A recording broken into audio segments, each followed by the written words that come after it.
अच्छा, Vietnam movement ये हम डिस्कस करेंगे। इसमें हम करेंगे कि वियतनाम मूवमेंट बेसिकली क्या थी। अच्छा, वियतनाम मूवमेंट और जो करंट प्रोटेस्ट चल रहे हैं फ़लस्तीन के लिए, उसके दरमियान में क्या लिंकेज हो सकता है, क्या कॉन्ग्रुएंस है। और इसराइल के खिलाफ जो एक रेस्ट्रेंट के लिए जो ग्लोबल कैंपेन चल रही है वो हम डिस्कस करेंगे। अच्छा, वियतनाम मूवमेंट के बारे में बताते हैं कि ये क्या था। ये वियतनाम पे यूएस ने अटैक किया था, लेकिन वहाँ पे जो उनको वियतनामीज जो गुरिल्ला वॉरियर्स थे उनके हाथों एक दर्दनाक शिकस्त का सामना करना पड़ा था। तो ये एक आज की इस मॉडर्न एम्पायर जो है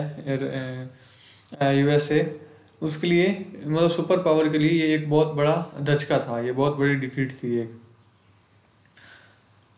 अच्छा, वहाँ तो वो उनको मैदान जंग में हरा रहे थे, लेकिन अपनी सरजमीन पे ये अपनी जंग जो है वो हार चुके थे, क्योंकि इनकी अपनी सरजमीन पे अपने यूएसए के अंदर ही मोस्टली यूनिवर्सिटीज़ के कॉलेज के कैंपस पे एंटी वार मूवमेंट जो है वो चल रही थी मिड 1960s में। तो ये इनकी यूएस इंपीरियलिज्म, यूएस साम्राज्य के लिए ये एक अखलाकी तौर पे भी ये एक बहुत बड़ी डिफीट थी। अगर देखा जाए तो अभी जो प्रोटेस्ट चल रहे हैं ये अमेरिकन यूनिवर्सिटी कैंपसेस में, इसराइल इसराइल के खिलाफ कि जिस तरह से वो जेनोसाइड कर रहे हैं पैलेस्टीनियंस का, तो ये कंपैरिजन में आ सकता है कि वियतनाम एंटी वार मूवमेंट उसमें भी इसी तरह ही हुआ था। मुख्तलिफ यूनिवर्सिटीज़ के और कॉलेजेस के जो स्टूडेंट्स थे उन्होंने वार के खिलाफ मूवमेंट चलाई थी। तो कोलंबिया यूनिवर्सिटी, आप उसके बारे में आपको बताते चलें कि वहाँ पे काफ़ी प्रोटेस्ट चल रहे हैं इसके खिलाफ और वार के खिलाफ। और तो इसकी वजह से क्या हुआ कि पूरी कंट्री में ये जो है ना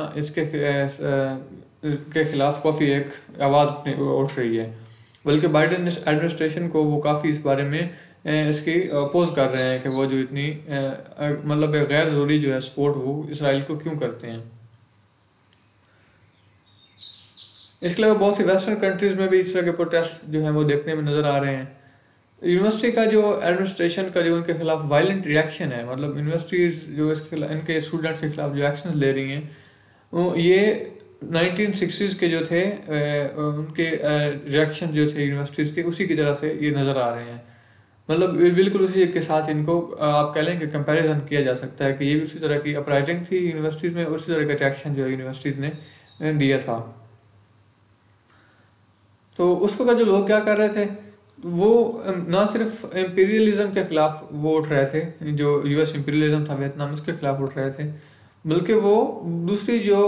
मूवमेंट्स चल रही थी थ्रू आउट द वर्ल्ड और डीकोलोनलाइजेशन के लिए लातिन अमेरिका में, एशिया में, अफ्रीका में, और उसके लिए भी वो सपोर्ट कर रहे थे, और अपने मुल्क के अंदर होने वाले नस्ल परस्ती और कैपिटलिज्म के ख़िलाफ़ भी वो काफ़ी जो है आवाज़ उठा रहे थे। तो अभी यूएस ने इस पे क्या रिएक्शन दिया प्रोटेस्ट पे, तो इसके लिए बहुत जो है ना आप कह लें कि हर मतलब मौके पे वो टाइम नहीं आता जहाँ पे हमने किसी का असल चेहरा देखना होता है। हम समझ रहे होते हैं कि वो बहुत ज़्यादा जो हैं अच्छे लोग हैं, या मतलब वो बहुत जैसे कहते हैं कि फ्रीडम ऑफ स्पीच हर जगह दिया जाता है, यूएस बात करता है। तो अब उनका फ्रीडम ऑफ स्पीच जो है वो खुल के सामने आ रहा है कि वो किस तरह से स्टूडेंट्स को, मीडिया को वहाँ पे वो सप्रेस करने की कोशिश कर रहे हैं।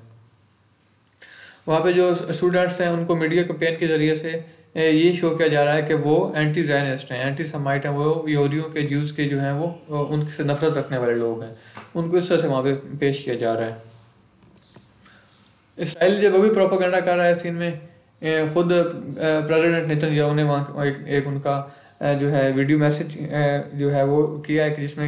ये दिखाया गया है कि यूएस स्टूडेंट्स पे जो अटैक किस तरह हो रहे हैं, और वो जो भी यूनिवर्सिटी में प्रोटेस्ट हो रहे हैं इसको वो नाजी जो जर्मनी था वहाँ पे कैंपसेस में जो ज्यूज़ के खिलाफ प्रोटेस्ट हो रहे थे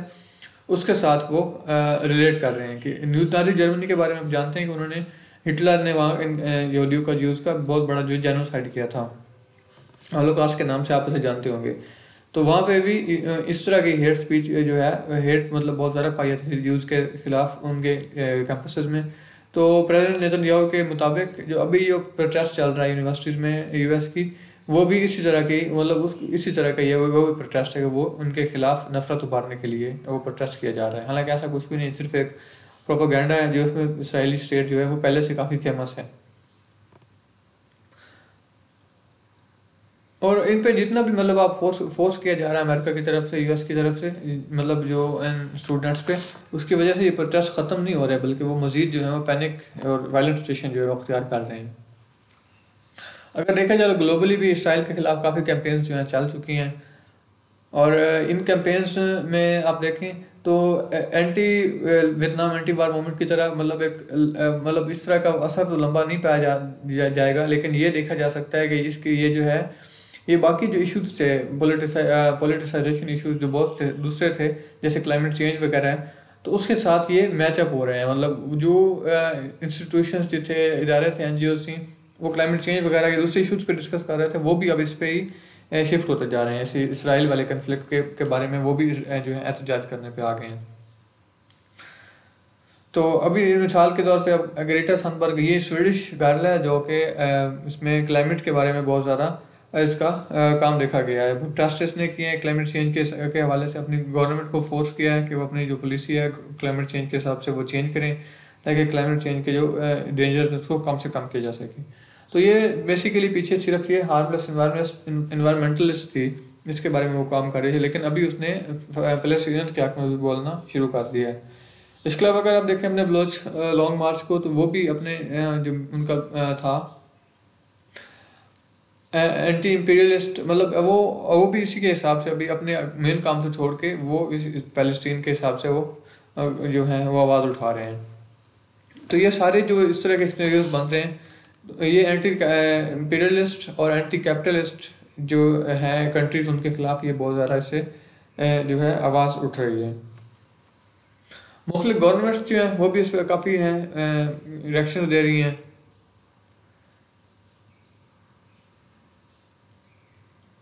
अभी हम कह लें कि अब हम कह रहे थे कि वियतनाम के साथ इसको कंपैरिजन कर सकते हैं, तो हम इतना फ्रीली तो नहीं कंपैरिजन कर सकते, क्योंकि उसकी उस टाइम की जो सिचुएशन थी वो हम इसके साथ नहीं कर सकते। आजकल के दौर में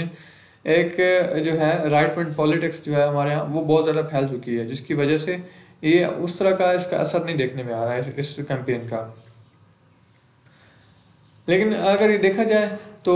स्टूडेंट मूवमेंट के साथ साथ बहुत सी गवर्नमेंट्स जो हैं वो भी इसराइली जेनोसाइडल वार के खिलाफ आवाज़ उठा रही हैं। अगर ईरान जैसी कुछ कंट्रीज तो प्रैक्टिकली भी इसके खिलाफ वो उन्होंने मतलब एक मिलिटरीली जो भी वो भी इस पे काम कर रहे हैं वो। लेकिन देखा जाए तो ईरान के जैसे मुल्क के अंदर जहाँ पे लोगों को इतनी ज़्यादा जो है वो आज़ादी नहीं है, फ्रीडम ऑफ स्पीच इतना ज़्यादा नहीं दिया गया वहाँ पे लोगों को, तो ऐसी कंट्रीज़ में इस तरह का कोई जो सीन बनता है, सिचुएशन बनती है, तो उसका कोई ख़ास फ़ायदा नज़र नहीं आता जब तक कि वहाँ पे लोगों को फ्रीडम ऑफ स्पीच नहीं मिल सकता। आप फ्रीडम ऑफ स्पीच की बात करें तो उनमें है सही, लेकिन यूएस के मुताबिक वहाँ पे इस तरह का फ्रीडम ऑफ स्पीच जो है वो ज़्यादा इनको नहीं दिया गया, तो वहाँ पे इस तरह से उनके लिए ये ज़्यादा जो प्रोटेस्टिंग कैंपेन है वो सक्सेसफुल नहीं हो सकती। अच्छा, अब जो है उसमें आप देखते हैं कि यूएस में है चल रहे हैं, कैंपेन चल रही है, इलेक्शन वहाँ पे शुरू होने वाले हैं। मतलब उनके दर्जे बदर्जे इलेक्शन होते हैं, स्टेप वाइज होते हैं, तो वहाँ पे इलेक्शन जो हैं वो हो रहे हैं। तो लोग जो हैं वो इसके बैलेट के ज़रिए से अपना वो डिसीजन जो है वो शो कर सकते हैं, वो किस तरह से वो अपना पॉलिसी को, किस तरह की पॉलिसी वो चाहते हैं इसराइल के बारे में। इससे क्या होगा कि जो बाइडन जो कि प्रो इसराइली हैं वो तो चले जाएंगे, लेकिन उनके बाद जो एक मज़ीद जो स्टांच फ्रेंड है, मतलब एक करीबी दोस्त है जर्नलिज्म का, यूज़ का, वो डोनाल्ड ट्रंप, वो बैक टू पावर आ जाएगा। तो इससे जो है इस मूवमेंट में जो प्रोटेस्ट चल रहे हैं वो कुछ ज़्यादा जो है वो नहीं रहेगी, उसमें कोई इतनी जान बाकी नहीं रहेगी। वोकेबलरी की तरफ आते हैं। टुमल्टुअस होता है मेकिंग नॉइज, कन्फ्यूजन को भी कहते हैं टुमल्टुअस, डिसऑर्डरली, बहुत शदीद किस्म का जो डिसऑर्डर होता है उसको टुमल्टुअस कहते हैं। इंपीरियलिज्म होता है अपनी पावर्स को और टेरिटरीज को एक्सटेंड करना, अपनी मतलब पावर के ज़रिए से, फोर्स के ज़रिए से, मिलिट्री के ज़रिए से अपनी जो है टेरिटरीज को एक्सपेंड करना। क्लैप डाउन होता है harsh attempt to suppress something, किसी को जुल्म के ज़रिए से दबाने की कोशिश करना। पोग्राम्स होता है किसी भी एक ख़ास एथनिक ग्रुप का जेनोसाइड करना, मैसेकर करना। कंप्लिसिट होता है किसी भी गैर कानूनी काम में इन्वॉल्व होना। अच्छा, ग्रेटा थनबर्ग बिलोंग्स टू, किस कंट्री से बिलोंग करती हैं वो आप इसका आंसर जो है